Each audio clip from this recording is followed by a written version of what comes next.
He laughed the way predators laugh when they believe the forest belongs to them. The sound rolled across the steel chamber, deep and satisfied, echoing off cold metallic walls lined with holographic screens. Blue light flickered across his armored frame as images of burning cities and shattered battlefields rotated behind him. On each display, a single word pulsed in harsh white letters: Deathworlders.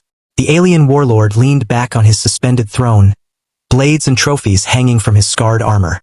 Around his neck, woven between metal plates, were small objects, human dog tags. "I have hunted on 1,000 worlds," he declared, voice thick with pride. "But none scream like humans. None fight so desperately when they know they will lose." His warriors shifted in the shadows. Across from him stood a woman in a dark military coat, dust and dried blood marking the fabric. One sleeve was torn. A thin scar traced her cheekbone. She did not look at the screens. She looked only at him. He mistook her silence for fear. "I studied your species," he continued.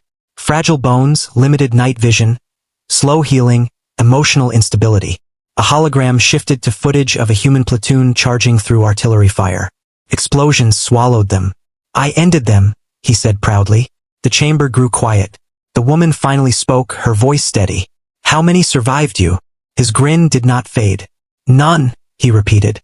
"I leave no prey alive." She stepped forward slowly. "Then why?" she asked softly. "Are you still looking over your shoulder?" The mechanical hum in the chamber deepened. "I fear nothing," he growled.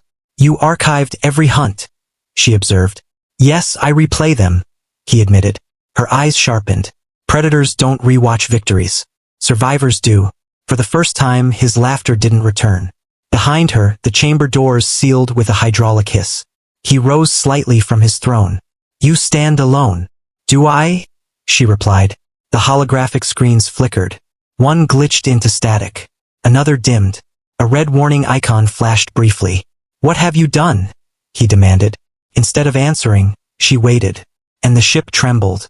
The tremor rolled through the chamber like distant thunder. His warriors stiffened, hands hovering over weapons. The screens behind him flickered violently before switching to emergency diagnostics. For a split second, the word Deathworlders shattered into digital fragments. The woman stood unmoving. The speakers crackled. "Boarding complete." The voice was human. Another transmission followed. "Engine control secured." The warlord's throne lowered abruptly, metal grinding as power fluctuated. "You dare invade my flagship?" he roared. "You invaded our world first," she replied calmly. He stepped down from the platform, towering over her. "Even if your soldiers are here, you cannot win." She tilted her head slightly. "You said you studied us." "I did." "Then you know we adapt." Another explosion echoed from deeper within the ship. He glanced toward the sound. "You hunt in open fields," she continued. "We hunt in silence." A large holographic display shifted, showing external camera feeds. Human ships surrounded the alien fleet, rugged vessels, civilian hulls reinforced with armor plating, mining ships fitted with rail cannons, colony transports converted into war machines. "Not elegant, not refined, but relentless," she said. "They are not warships," she added. "They are everything we had." The image zoomed outward. There were more behind them. Dozens, then hundreds. "You mistook desperation for weakness," she added. His mandibles flared. "Impossible." Another violent shudder shook the hull. One of his warriors attempted to access a control panel. Locked out. The woman folded her hands behind her back. "You wanted to know what makes humans dangerous?" He did not answer. "We do not forget." The emergency lighting shifted to red. Alarms wailed. He lunged forward suddenly. She did not flinch.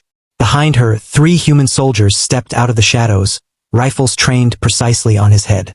More figures emerged along the walls. They had been there all along waiting. The alien warlord stopped mid-stride. He stared at the soldiers behind her, then back at her. "You survived," he said slowly. "Yes." "How?" "We hunted you back." The holographic screen switched to internal surveillance feeds. Human forces moved through corridors with discipline and speed. Alien warriors disarmed. Control rooms seized. The balance had shifted. "You are prey," he insisted, though doubt edged his tone. "We are persistence," she replied. A voice over comm spoke clearly. "Primary reactor secured." Another followed. "Hangar bay locked down." She never broke eye contact. You measure strength by what you destroy, she said. We measure it by what survives. His shoulders lowered slightly. You think killing me ends this? He asked. No, she replied. It begins something. Silence filled the chamber except for alarms. You will become a story, a warning, she continued. Outside the viewport, one of his escort ships went dark. Then another. Human ships held position, steady, patient. You hunted Deathworlders, she said quietly. His warriors slowly lowered their weapons as more human soldiers entered the chamber. You bragged about slaying humans, she said. How many survived you? He opened his mouth and realized he did not know. Every colony he burned had sent signals. Every battlefield had transmitted distress beacons. Every so-called victory had left witnesses. Survivors. The realization weighed heavier than armor. He had never truly been alone in his hunts. He had been followed, tracked, measured. Human soldiers moved in, restraints locking around his wrists. He did not resist. The woman leaned closer. You were right about one thing. He looked at her. We do scream, she said softly. But we scream together. The chamber doors opened as more human forces secured the area. Outside, the alien fleet's lights faded one by one. No cheers erupted from the humans. No celebration. Only coordination, efficiency, discipline. Because survival was not the end. It was the beginning. The holographic screens flickered once more. The word Deathworlders vanished. In its place appeared a broadcast message encoded across multiple galactic languages. If you hunt us, expect to be hunted. The alien warlord lowered his head slightly, not in submission but in understanding. The woman stood alone for a moment after he was taken away. The emergency lights slowly returned to blue as human control stabilized the ship. She allowed herself one steady breath. Not relief, resolution. Then she turned and walked toward the exit. Because somewhere in the galaxy, another predator was laughing. And humanity had learned exactly how to answer laughter like that. Please follow my channel for more videos. One click from you can change my life.